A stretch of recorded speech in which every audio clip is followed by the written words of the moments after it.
My name is Ethan Collins. Most people think I'm just a quiet man with a steady job in security systems, always traveling, always working. But what they don't know is, I see everything.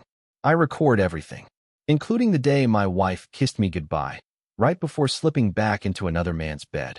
For 16 months, she thought I was clueless, that I'd never find out the truth about our son, or the affair. But what she didn't know was, I was waiting, planning. And on our 5th anniversary, I gave her a gift she'll never forget. Want to know how it all unraveled? Let me tell you. Most people know me as a security systems consultant, someone who travels across the country installing high-end surveillance for corporate clients. What they don't know is that my job also involves other responsibilities. Responsibilities tied to agencies that officially don't exist. I've dealt with spies, threats, and secrets most people wouldn't believe. But none of it prepared me for the betrayal that hit closest to home, my own wife. After wrapping up a mission on the East Coast, I was driving back home. It was our 5th wedding anniversary. I should have been thinking about flowers, gifts, a romantic dinner. Instead, I was preparing for something else entirely. At exactly 4 p.m., I sent my wife, Rachel, a message. Business is done. On my way back. Table is reserved for 7 p.m. See you there. Happy anniversary. No emojis. No hearts. No warm sentiment. I didn't see the point anymore. Less than a minute later, she replied, "See you there. I love you. Happy anniversary." Those words made me laugh, darkly. She claimed to love me. Meanwhile, she was lying in another man's bed. I knew exactly where she was, who she was with, and what they'd been doing for the past several hours. My private investigators had been feeding me real-time updates for weeks. She thought I was oblivious, that my constant travel left her free to do as she pleased. What she didn't know was that I had been quietly collecting every piece of evidence I needed. Texts, emails, photos, videos, enough to burn down every lie she had built. Still, I said nothing. Not yet. I was waiting for the perfect moment. Across town, in a luxury condo that wasn't ours, Rachel was lying in bed with her lover, Brandon Shaw, a senior partner at her law firm. Charming, smug, arrogant, the kind of man who thought he could take anything he wanted, including my wife. "Who was that?" Brandon asked as she picked up her phone.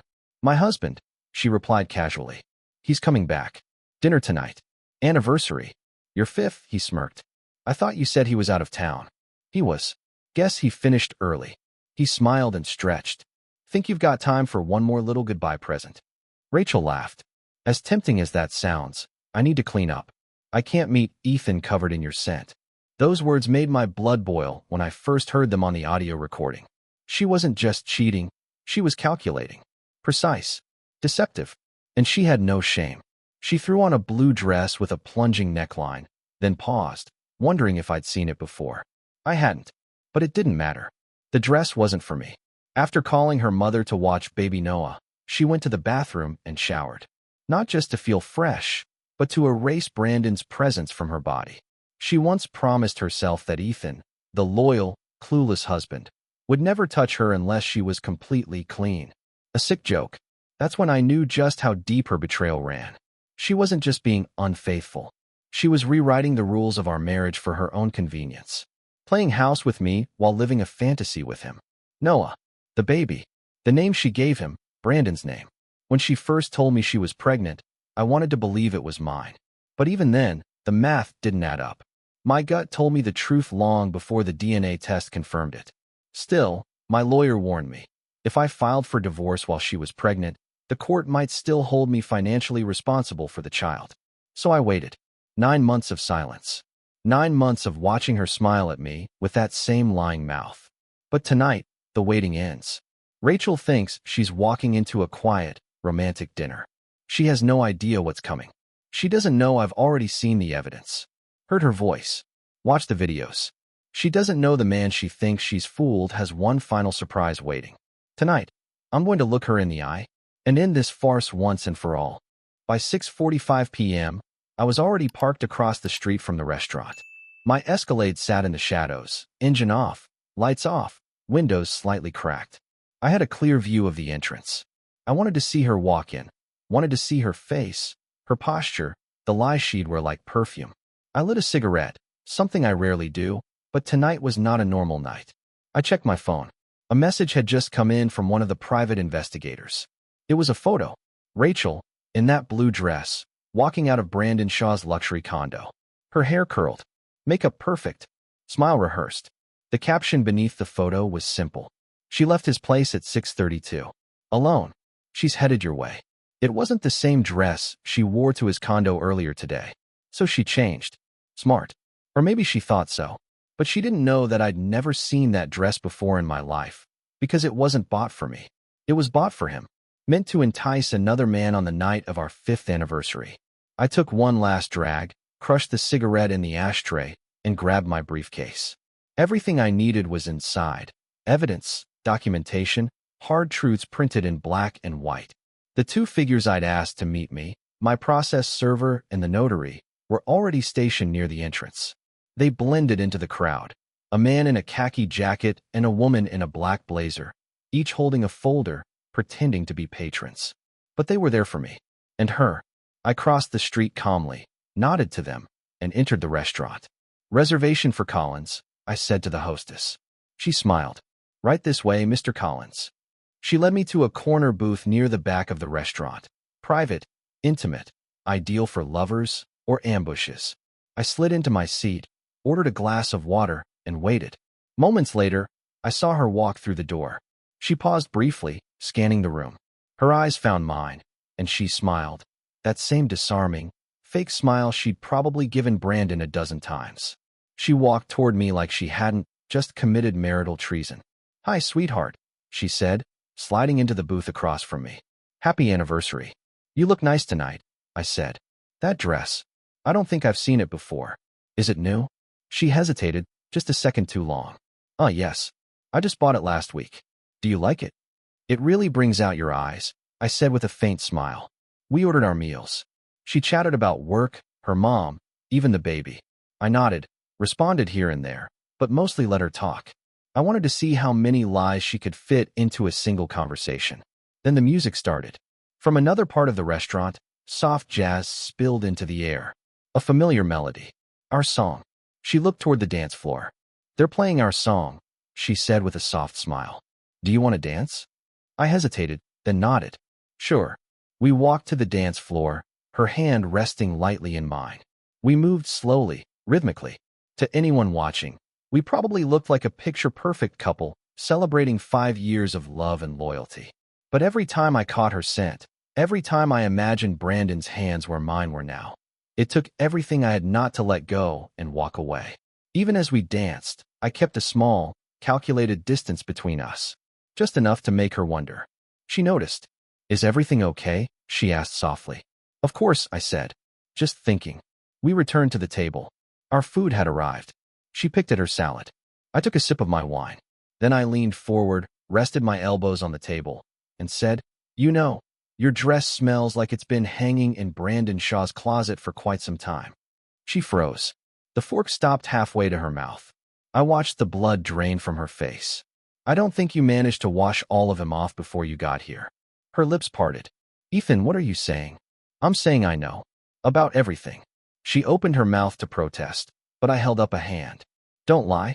Don't insult both of us. She went silent.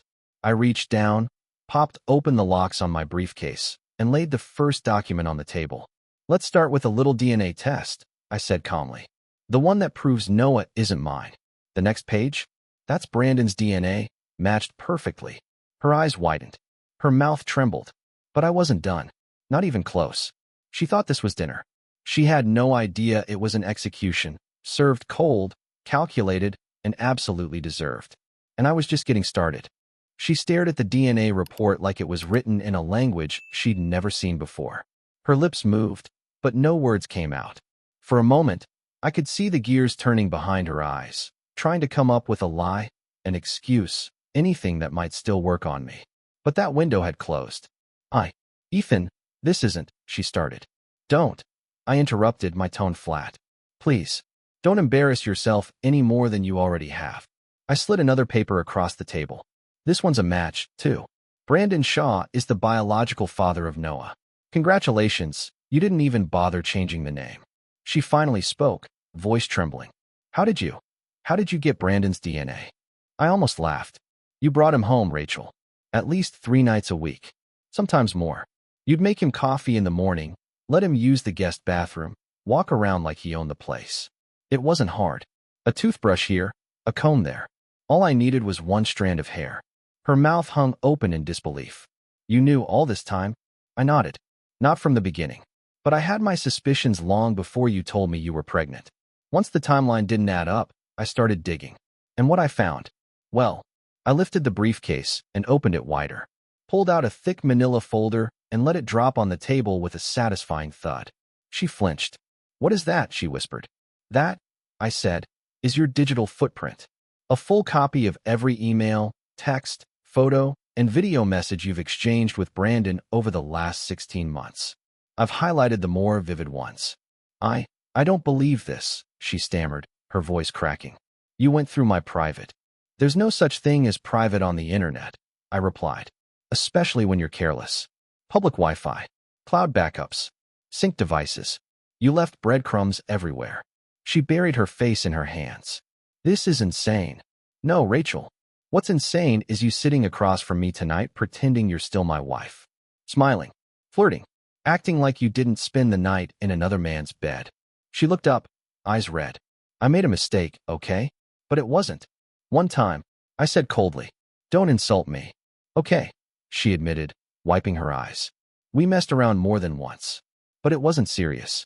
It wasn't love. I leaned in, turned to page 75. She blinked. What? Page 75. Go ahead. I'll wait. Her hands trembled as she flipped through the folder. She stopped halfway down the page, her face draining of all color. I highlighted that part for you. I said, read it. Please, don't make me. You wrote it. Say it.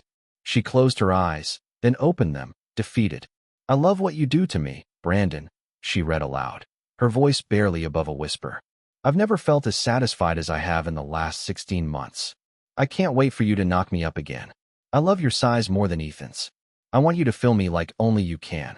She stopped, unable to continue. That's enough, I said, though the damage had already been done.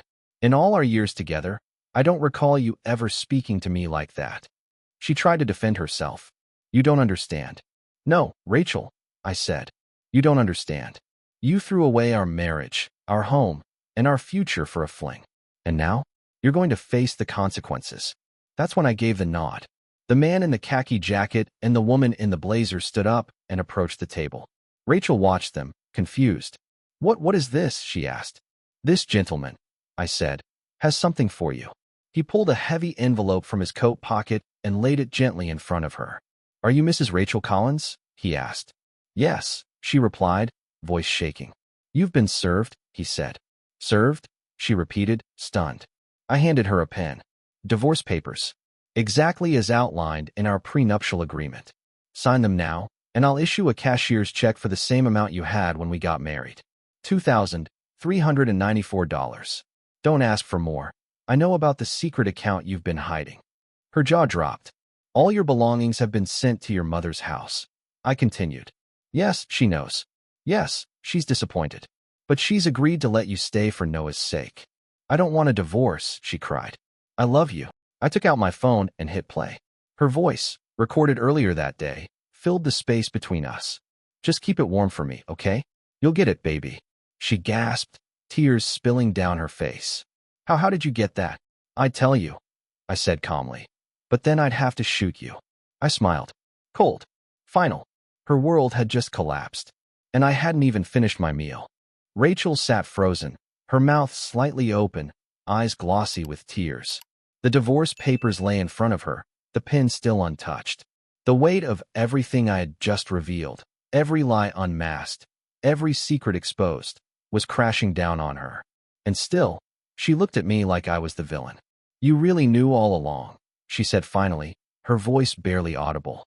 I knew enough, I replied, picking up my water glass and taking a sip. And I knew more than enough to end this farce tonight. I didn't mean to hurt you, she said quickly, reaching across the table. I pulled my hand away. You didn't mean to hurt me? You spent the last 16 months in another man's bed. You named your son after him. You lied to my face every day, looked me in the eyes while carrying another man's child. Don't stand there and act like this was an accident, Rachel. You made choices. I was lonely, she snapped, her voice cracking. You were always gone, always working, always distracted. Brandon paid attention to me. He made me feel alive again. I laughed bitterly. Alive? You didn't feel alive when I held your hand through every one of your mother's chemo sessions? When I worked overtime to pay for our IVF consultations? Back when we thought we couldn't conceive? When I canceled contract after contract just to be home with you?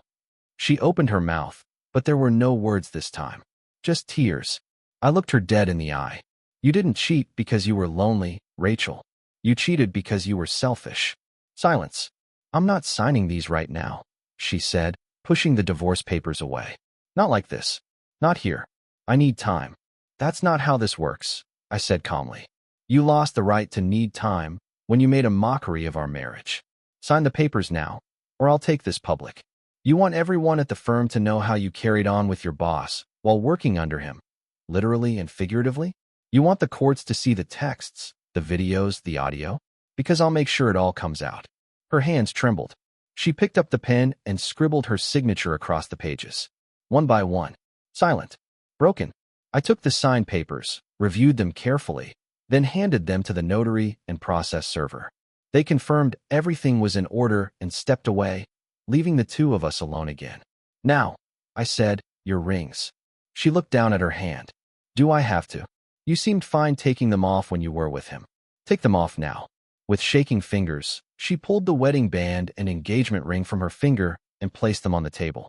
I picked them up, pocketed them, and looked at her one last time. I believe our business here is finished. She stared at me. That's it. After everything, you're just walking away? Why shouldn't I? I said. You already did. Tears streamed down her cheeks. Why tonight? Why on our anniversary? I leaned in, voice low. You think this is humiliating? Try finding out the woman you love has been laughing at you behind your back. Try hearing her moan for another man, beg for another baby, while your own child looks nothing like you. Try looking into the eyes of your son, your not son, and realizing he'll grow up thinking someone like you was a role model. She covered her mouth, sobbing. But I didn't flinch. We're done, I said. Completely. The waitress approached, awkwardly sensing the tension. Is everything all right? Yes, I replied with a calm smile. The meal is excellent. I'll take care of the bill. The lady will take hers to go.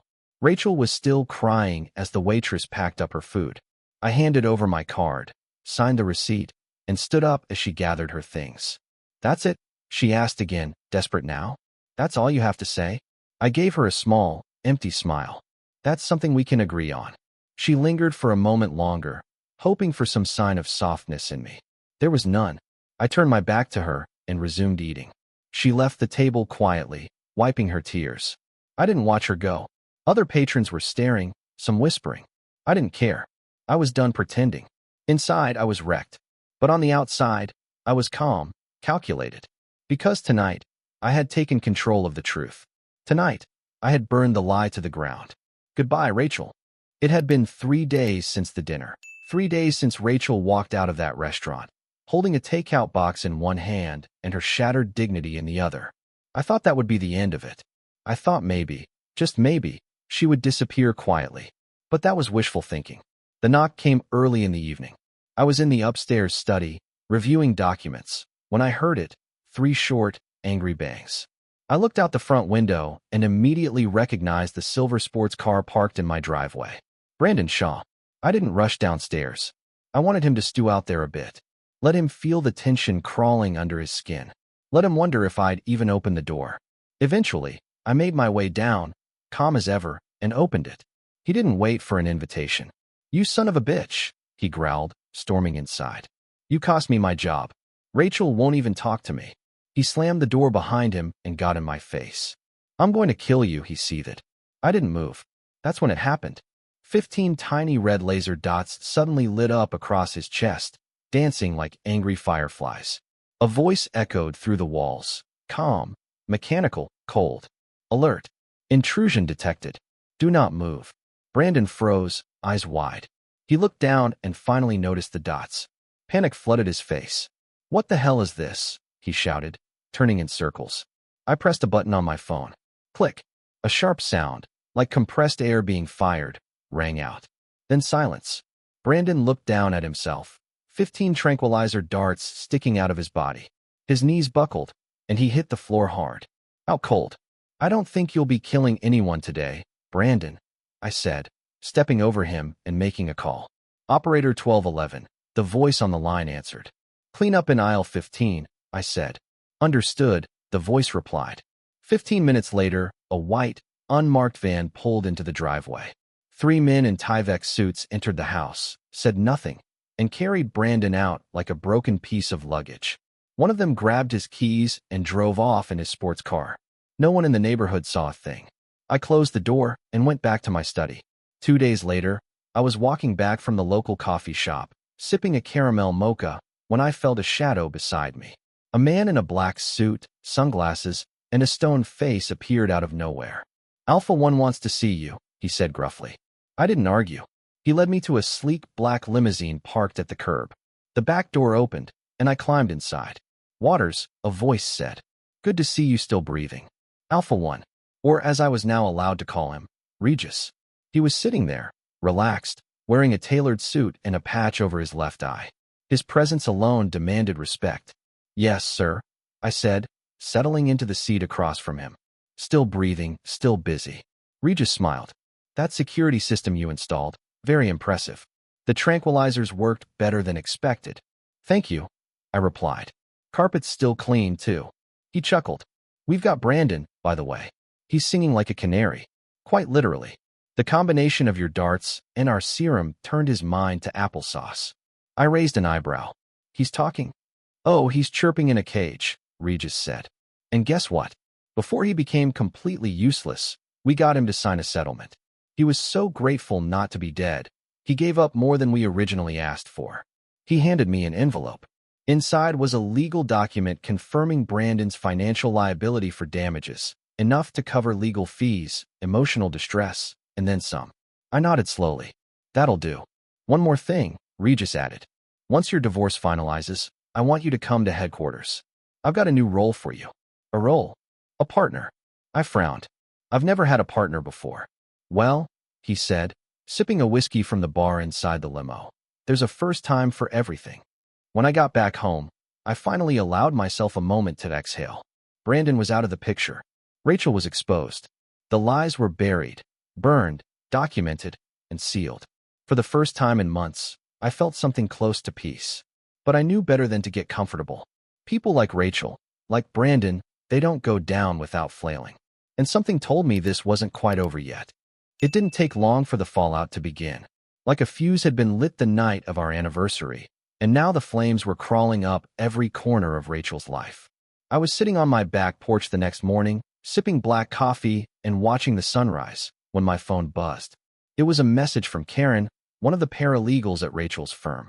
Just 2 lines. She's back at work. Brandon's gone. Parker's keeping her on a tight leash. I didn't reply. I didn't need to. That was enough confirmation that phase 2 of this entire operation was moving just as planned. Rachel had gone crawling back to her job like a dog returning to a house it once soiled. Mr. Parker, her managing partner, was a cautious man. He knew the risk Brandon had brought to his firm by sleeping with a subordinate. He also knew I had more than enough proof to cause public and legal chaos if I wanted to. So instead of firing Rachel outright, he put her on probation. Quiet, controlled, temporary. I wasn't interested in destroying her career. Not right away. I wanted her to live with what she did. Feel the weight of her choices. Every morning she walked into that building, she'd remember that her lover lost everything. And she got to keep her job not because she deserved it, but because someone else pulled strings to protect her from complete ruin. Let her squirm. Let her wonder when the next shoe would drop. Later that afternoon, I got a voicemail from Rachel. Her voice was soft, strained. Ethan, I just wanted to say thank you. For not dragging this into the courtroom. For not destroying me completely. I know I don't deserve your mercy, but I'm grateful. I am. I wanted you to know that. I didn't call back. Instead, I opened the envelope Regis had handed me in the limo. Inside was a signed settlement from Brandon Shaw. He'd agreed to pay a substantial amount as restitution for alienation of affection, along with a clause prohibiting any future contact with me or Rachel. Smart move on his part. If he hadn't signed it, He might have vanished into one of those federal black sites Regis sometimes joked about. But it wasn't the money that satisfied me. It was the principle. People like Brandon believe they're untouchable, confident their charm and influence can get them out of any mess. But they underestimate quiet men like me. Men who observe, who wait, who strike only when it matters. Later that evening, I got another visitor. This time, it wasn't Regis's men or an angry adulterer. It was Rachel. She stood on the porch with a manila envelope clutched in her hands, and the same exhausted expression I'd seen on her face the night I served her the divorce papers. Her makeup was minimal, her hair tied back, and her usual confidence replaced by a nervous stiffness. "I just came to get the last of my things," she said, not meeting my eyes. I stepped aside. They're in the living room, boxed and labeled. She walked in slowly, her heels echoing on the hardwood floor. It was surreal, watching her move around the house like a stranger, tiptoeing in a place that used to be hers. She paused near the dining table and set the envelope down. "I wrote you a letter," she said. "I know it probably won't change anything, but I needed to say what I couldn't say that night." I didn't respond. She picked up the box, held it tightly against her chest, and walked toward the door. Before leaving, she turned back. "Is there any chance, any at all, that we could ever talk again?" One day, I looked at her, really looked at her, and all I saw was the echo of what once was, memories tainted by deception. A ghost in my home. "No," I said quietly. "There isn't." Her lips trembled, but she nodded. "Okay, I understand." She stepped outside and walked to her car. I stood in the doorway, watching her drive away for the last time. That night, I opened the letter she left. It was handwritten, pages filled with regret, explanations, pleas for forgiveness. She said she had lost herself, that Brandon had been a mistake, that she never stopped loving me. I read it once, then burned it in the fireplace. I'd already spent too long holding on to something broken. Letting it go was the only way forward. Rachel had made her choices, and I had finally made mine. A week after Rachel walked out of my life for good, I stood before a full auditorium at the local school board meeting. You'd think I'd be nervous, but I wasn't. Not anymore. See, when the truth came out, about Rachel, about Brandon, about the lies, they didn't just explode in our house. They rippled through the community. A respected lawyer involved with a subordinate, a child caught in the crossfire, a betrayed husband who, instead of snapping, stayed silent and struck with precision. People noticed, and now I was standing in front of a crowd of parents, faculty, and school board members, not to defend myself, but to set the record straight. I'm not here as a victim, I told them, looking each person in the eye. I'm here as someone who believes in transparency, in truth, and in the responsibility we have to our children, to show them what integrity looks like, even when it hurts. I told them the truth, not the gory details, just enough, about how the marriage collapsed, about how I kept quiet, for the sake of the child, for the sake of due process, about how the lies were uncovered and the damage contained without drama or violence. The room was dead silent by the time I finished. Then applause, genuine, sustained, from parents, teachers, students, people who understood that what I did, how I handled it, wasn't just about a marriage. It was about character. After the meeting, a student approached me, a quiet girl named Maya. She was holding a folder filled with physics homework. "Mr. Collins," she said, eyes shining, "you're the reason I want to study engineering. You made me believe I could do it." I felt something in my chest tighten, not from pain, but from pride. That was why I became a teacher. Not for pay, not for recognition, but for moments like this. Moments that reminded me that everything I gave wasn't for nothing. But outside that building, it was a different story. Rachel and Brandon had become pariahs. Word had spread fast. Too fast.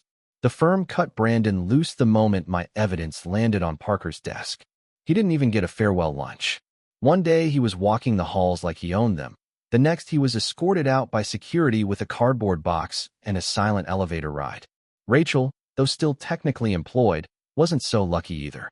She told herself she could survive the whispers, the cold stares, the sidelong glances in the elevator. But the truth is, people don't forget betrayal, especially when it's public. She tried to volunteer at the local art center. They politely declined. She tried to attend PTA meetings. No one sat next to her. Even her social media went quiet. No more likes. No more comments. Just silence and shame. I heard from Karen, the paralegal again. Rachel's barely hanging on, she said. She looks like a shell of herself. I didn't say anything. What was there to say? You reap what you sow. Still, I wasn't celebrating her downfall. I wasn't throwing a party every time I heard she got snubbed at the grocery store. That wasn't the point of any of this. I didn't want revenge. I wanted closure. I wanted peace. And for the first time in a long time, I had it. I focused on work. I coached the science team, helped them qualify for a regional competition. I stayed late with students who wanted to learn more, who wanted to build robots and rockets and dreams. It was healing. But then, one morning, I got a call that would change everything. A recruiter from a prestigious magnet school for science and technology, states away, offered me a position. Higher pay, better resources, a chance to start fresh. At first, I hesitated. Mill Creek was my home. The school, my sanctuary. My students, my responsibility. But sometimes, the past is too heavy to keep living under. Even if you've burned it to ash, the smoke still lingers. So I said yes. I gave notice. I told the board. I told the students. And the response? Overwhelming. Parents started organizing a farewell rally. Students made posters. Even Principal Jennings shook my hand and said, "You've done this school proud, Ethan. You really have." 3 months after the night I served Rachel those papers, I was packing boxes for the last time. And on the final day, just before I turned the key in the front door, something happened I didn't expect. The entire science team, and a crowd of parents and colleagues, showed up in my driveway. Signs in hand, a scrapbook filled with photos and letters. Tears, smiles, gratitude. That's when I knew. The story may have started with betrayal, but it wouldn't end there. Not for me. The morning of my departure was bright, calm, and painfully still.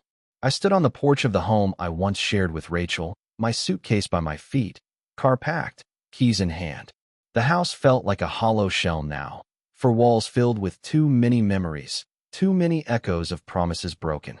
I took a final look around the neighborhood. The same kids rode their bikes down the street. The same neighbor across the way watered his roses. But for me, everything had changed. I was about to turn and head to the car when I heard the faint rumble of engines. Then, slowly, a crowd emerged at the end of the street. It was my students. My entire science team, along with several faculty members and parents, walked toward my house, some holding signs that read, "We'll miss you, Mr. Collins," and "Integrity is science in action." I stood there, stunned, as they reached the driveway. Maya, the quiet girl who once told me I inspired her, stepped forward and handed me a scrapbook. Inside were pictures, notes, and handwritten messages from students, parents, and colleagues. "You showed us how to fight for truth without losing yourself. Because of you, I believe I can do hard things. You didn't just teach science. You taught strength." My throat tightened. I had prepared myself to walk away quietly, to leave the past behind and slip into the next chapter unnoticed. But here they were, making sure I didn't go without knowing what I'd left behind. From the corner of my eye, I saw a car parked across the street. Rachel. She didn't get out, just sat there, watching from behind the wheel. For a moment, our eyes met. It was strange. I didn't feel anger. I didn't feel hate. I felt nothing. Just the quiet realization that some stories don't get rewritten. They end, and you move on. She pulled away without saying a word. I turned back to my students and colleagues, smiling. I hugged a few, shook every hand, promised to stay in touch, though we all knew how time had a way of fading even the strongest intentions. And then I got in the car, rolled down the windows, and drove away. For a long while, I said nothing. Just let the road stretch ahead of me, mile after mile, tree after tree, until the town faded in my rearview mirror like a chapter closing. Somewhere between Mill Creek and the border of the next state, I pulled over at a scenic overlook. The valley below was bathed in golden sunlight. Birds drifted in lazy arcs above the trees. It was peaceful, untouched. I took out the envelope Rachel had left me weeks ago, the one with the handwritten letter. I had burned the original, yes, but I'd taken a photo of it before I did. Some part of me, I guess, still needed to understand. I read it again. She wrote about regret, about how she'd let the attention from Brandon blind her, about how she hated herself more and more each day. She begged for forgiveness, not to rekindle anything, but just to know that I didn't hate her. And you know what? I didn't. I pitied her. She destroyed something real for something temporary. She traded a future built on trust for a moment fueled by lust. She made her choice, and now she had to live with it. But I had a choice too. I could carry the bitterness, or I could lay it down and walk forward. I stood there for a while longer, the wind brushing against my face, and then I got back into the car and kept driving. By the time I arrived at my new city, the sun had dipped low, and the horizon was painted in strokes of orange and violet. It felt like a sign, a new beginning. The magnet school welcomed me with open arms. The students were sharp, curious, eager to learn. The lab was state-of-the-art. The staff, professional and warm. My new home wasn't just four walls. It was a space untouched by betrayal, untouched by the past. It was mine. Weeks turned into months. I rebuilt, brick by brick. I wasn't just healing, I was thriving. I spent my evenings helping students prepare for competitions, mentoring those who reminded me of younger versions of myself. One day, during an after-school lab session, a student asked me, "Mr. Collins, have you ever failed at something big?" I looked at her for a moment, then smiled. "Yes," I said, "and I survived. That's how I got here." Because surviving isn't just about getting through the pain. It's about choosing who you'll become after it. And I had made my choice. I chose me. Before I left that classroom on my last day, I paused for a moment. Not to look back, but to reflect.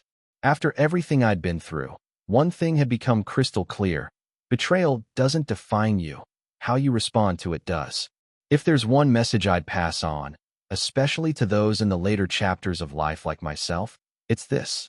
Never be afraid to choose peace over pride, truth over convenience, and healing over revenge.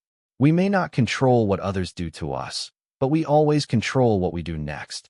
Trust is fragile, and once broken, it rarely returns whole. But dignity? That's yours to protect. And it's never too late to reclaim it. If someone shows you their true character, believe them. Don't wait for explanations that never come, or apologies that are empty. And never underestimate the power of walking away with your head held high. No matter your age, your worth isn't defined by the betrayal of others. It's defined by the strength with which you rebuild. I didn't just survive the worst year of my life. I found clarity in it. And that clarity became my freedom.